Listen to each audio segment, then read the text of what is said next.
ಒಮ್ಮೆ ಒಂದು ಹಳ್ಳಿಯಲ್ಲಿ ಚಿಕ್ಕದೊಂದು ಮನೆಯಿತ್ತು. ಆ ಮನೆಯಲ್ಲಿದ್ದವರು ಒಂದು ನಾಯಿ ಹಾಗೂ ಒಂದು ಬೆಕ್ಕನ್ನು ಪೋಷಿಸುತ್ತಿದ್ದರು. ನಾಯಿ ಹೆಸರಿಟ್ಟಿದ್ದರು ಟೈಗರ್ ಮತ್ತು ಬೆಕ್ಕನ್ನು ಪಿಂಕಿ ಎನ್ನುತ್ತಿದ್ದರು.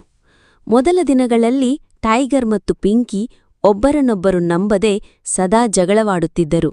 ಟೈಗರ್ ಹೇಳುತ್ತಿತ್ತು, ಈ ಬೆಕ್ಕು ಮನೆಯ ಎಲ್ಲಾ ಹಾಲು ಕುಡಿತಾಳೆ. ಪಿಂಕಿ ನಕ್ಕುತ್ತಾ ಹೇಳುತ್ತಿತ್ತು, ಈ ನಾಯಿ ಮನೆಗೆ ಬರುವ ಯಾರ ಮೇಲಾದರೂ ಗೊಬ್ಬೆ ಹಾಕುತ್ತದೆ. ಒಂದು ದಿನ ಮನೆಯವರು ಊಟಕ್ಕೆ ಹೋಗಿದ್ದರು. ಆಗ ಮನೆಗೆ ಕಳ್ಳನೊಬ್ಬ ನುಗ್ಗಿದ. ಟೈಗರ್ ಬೊಗಳಿತು, ಆದರೆ ಕಳ್ಳನು ಅದನ್ನು ಹೆದರದೆ ಬೀಸಿದ. ಪಿಂಕಿ ಕೂಡಲಾಗಿ ಟೈಗರ್ನ ಮೇಲೆ ಹಾರಿದ ಕಳ್ಳನನ್ನು ಒಮ್ಮೆ ಬಿಟ್ಟು ಸ್ಕ್ರಾಚ್ ಮಾಡಿತು. ಟೈಗರ್ ಕೂಡ ಆ ಸಮಯದಲ್ಲಿ ಎದ್ದು ಬಿದ್ದು ಕಳ್ಳನ ಕಾಲನ್ನು ಕಚ್ಚಿತು.